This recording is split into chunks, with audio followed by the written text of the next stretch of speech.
Om Swastiastu. Perkenalkan, nama saya Niptu Cinta dari kelas 10 IP 1 nomor absen 28. Di sini saya akan menjelaskan sedikit tentang Kingdom Plantae. Kingdom Plantae yang lebih dikenal dengan tumbuhan adalah salah satu organisme eukatorik multiseluler yang mempunyai dinding sel dan klorofil. Klorofil adalah zat hijau daun yang dapat digunakan tumbuhan untuk melakukan fotosintesis, sehingga tumbuhan dapat membuat makanannya sendiri atau bersifat autotrof. Ciri-ciri Kingdom Plantae.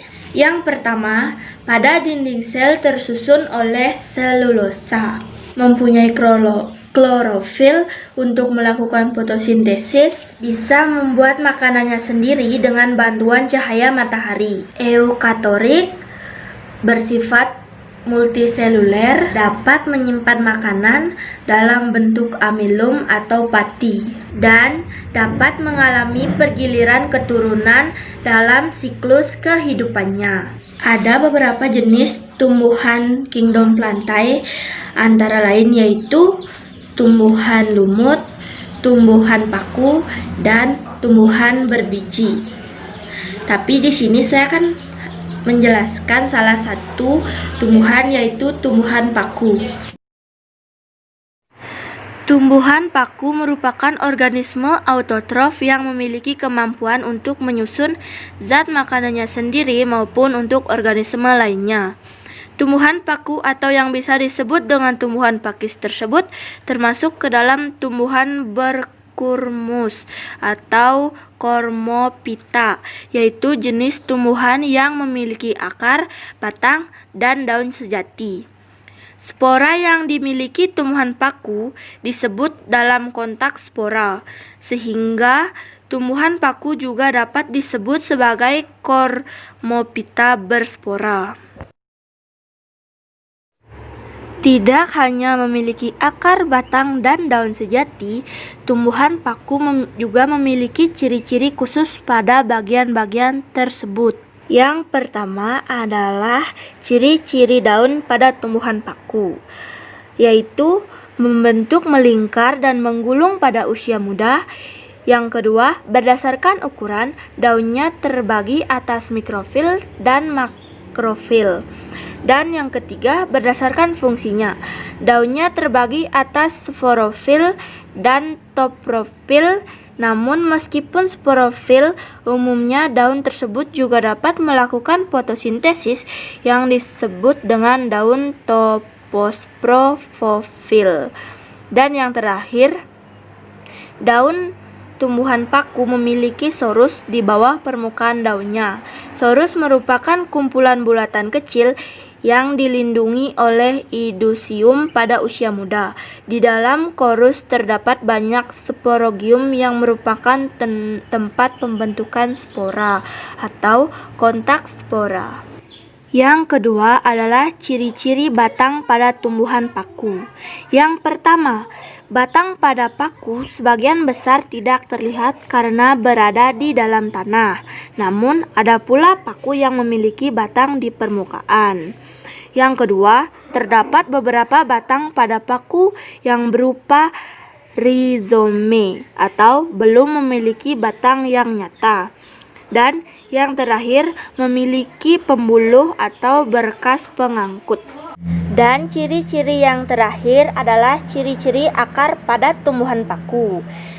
Ciri-ciri akar pada tumbuhan paku, akarnya bersifat serabut dan ujungnya dilindungi oleh kaliptra atau tudung akar. Daun pada paku memiliki 3 jenis spora, yaitu pertama adalah homospora. Homospora menghasilkan jenis dan ukuran spora yang sama, contoh paku kawat atau Lycopodium. Yang kedua adalah paku heterospora. Heterospora menghasilkan jenis dan ukuran spora yang berbeda, contohnya Selagenella. Dan yang terakhir adalah paku peralihan. Paku peralihan menghasilkan ukuran spora yang sama namun berjenis kelamin jantan dan betina. Contohnya paku ekor kuda atau Equisetum. Berdasarkan perbedaan morfologi tubuh, tumbuhan paku dapat diklasifikasikan menjadi 4 divisi, yaitu yang pertama adalah Psilophyta.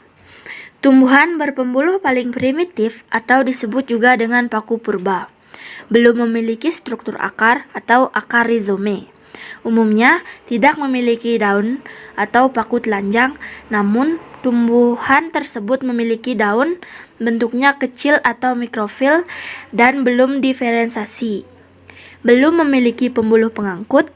Pada batangnya terdapat sporaganium dan spora yang dihasilkan mempunyai jenis ukuran yang sama atau homospor. Contohnya Psilotum nudum. Yang kedua adalah Lycophyta. Batang bercabang seperti kawat yang disebut juga dengan paku kawat. Tumbuhan epifitip atau tumbuhnya menumpang dengan tumbuhan lain. Daunnya terbentuk seperti rambut sisik. Beberapa jenis telah menunjukkan diferensiasi menjadi jaringan tiang dan bunga karang. Sporaganiumnya terkumpul dalam stobilius. Stobilius merupakan kumpulan sporofil yang membentuk struktur kerucut. Berkas pengangkatnya masih sederhana. Beberapa Lycophyta seperti Lycopodium tidak berfotosintesis, melainkan bersimbiosis dengan jamur. Pada Lycopodium dapat menghasilkan spora tunggal yang nantinya akan berkembang menjadi gemetotif yang memiliki organ jantan dan betina atau yang disebut juga dengan paku peliharaan. Sedangkan pada Seleginanella dapat menghasilkan 2 spora, yaitu spora kecil atau mikrospora dan spora besar atau makrospora, atau yang disebut juga dengan heterospora.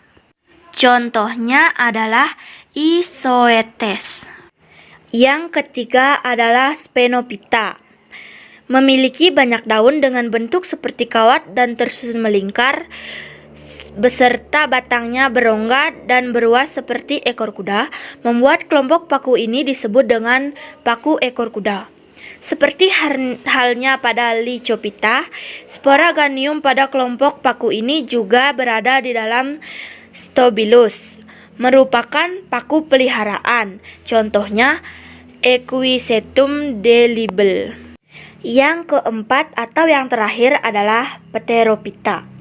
Pterophyta dianggap sebagai paku sejati, memiliki daun besar atau makrofil, dan terdapat sorus di bawahnya dengan ciri khas menggulung pada usia muda. Banyak ditemukan di daerah pegunungan, berhawa dingin, dan digunakan sebagai tanaman hias. Sporaganiumnya terdapat pada sporopil. Contohnya adalah Azolla pinnata, Adyntum, dan Asplenum nidus.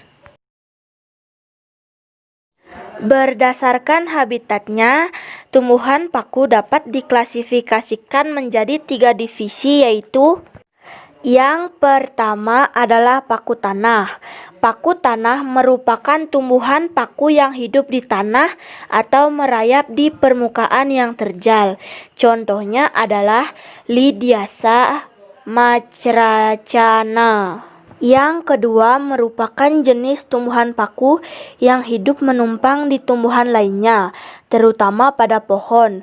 Berdasarkan keterbukaan tempatnya, paku epifit sendiri terbagi atas ke dalam 2 kelompok, yaitu epifit terbuka. Tumbuhan ini tumbuh pada bagian yang terkena sinar matahari langsung atau tahap terhadap hembusan angin. Contohnya adalah Platycerium desfauque dan epifit tertutup.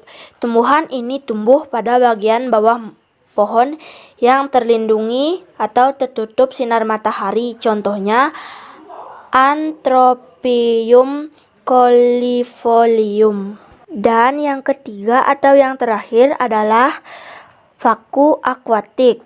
Berdasarkan keberadaannya di air, paku akuatik terbagi lagi ke dalam 3 kelompok, yaitu yang pertama, paku yang mengapung di permukaan air. Contohnya, famili Marsilariaceae. Yang kedua, paku yang berada di dalam kolam air. Contohnya, Acrostichum aureum L. Yang ketiga adalah paku yang berada di daerah pasang surut. Contohnya, Ceratopteris thalictroides. Tumbuhan paku memiliki banyak manfaat yang dapat berperan dalam kehidupan kita sehari-hari, yaitu diantara lain sebagai: yang pertama adalah tanaman hias. Bentuknya yang unik membuat tumbuhan paku dapat dijadikan sebagai tanaman hias dan seringkali menjadi incaran para penghobi tanaman hias. Salah satunya ialah Asplenium nidus atau bisa disebut juga dengan paku sarang burung. Paku sarang burung hidup dengan cara menupang pada tumbuhan lain, namun bukan sebagai parasit. Yang kedua adalah sebagai bahan obat-obatan. Terdapat beberapa jenis tumbuhan paku yang dapat dijadikan sebagai bahan obat-obatan, yaitu seperti pakis saji yang dapat digunakan sebagai obat diare, paku kawat dapat dijadikan sebagai obat penyakit kulit, paku ekor kuda dapat membantu melancarkan buang air besar, paku rene dapat membantu menyembuhkan luka karena terdapat kandungan antibiotik yang tinggi di dalamnya, dan bahan makanan. Yang ketiga adalah sebagai bahan pupuk hijau. Paku Azolla pinnata diketahui dapat bersimbiosis dengan ganggang biru, yaitu Anabaena azolae, yang mampu mengikat gas nitrogen bebas yang dapat diserap oleh tumbuhan lainnya. Yang keempat adalah sebagai sumber energi fosil. Tumbuhan paku yang sudah mati akan terdekomposisi, kemudian sebagian besar energi yang tersimpan terakumulasi menjadi lapisan karbon di dalam tanah. Lapisan tersebut yang kemudian dapat menjadi batu bara yang dimanfaatkan manusia sebagai sumber energi fosil. Yang kelima atau yang terakhir yaitu sebagai penggosok atau amplas. Paku Equisetum sp diketahui dapat dijadikan sebagai penggosok karena memiliki kandungan silika yang terkonsentrasi pada bagian batangnya. Sekian sedikit video yang dapat saya sampaikan. Bila ada kesalahan ucapan ataupun kata yang tidak berkenan, saya memohon permakluman dan mohon maaf yang sebesar-besarnya. Saya tutup dengan Paramasanti. Om Santi Santi Santi Om. Terima kasih.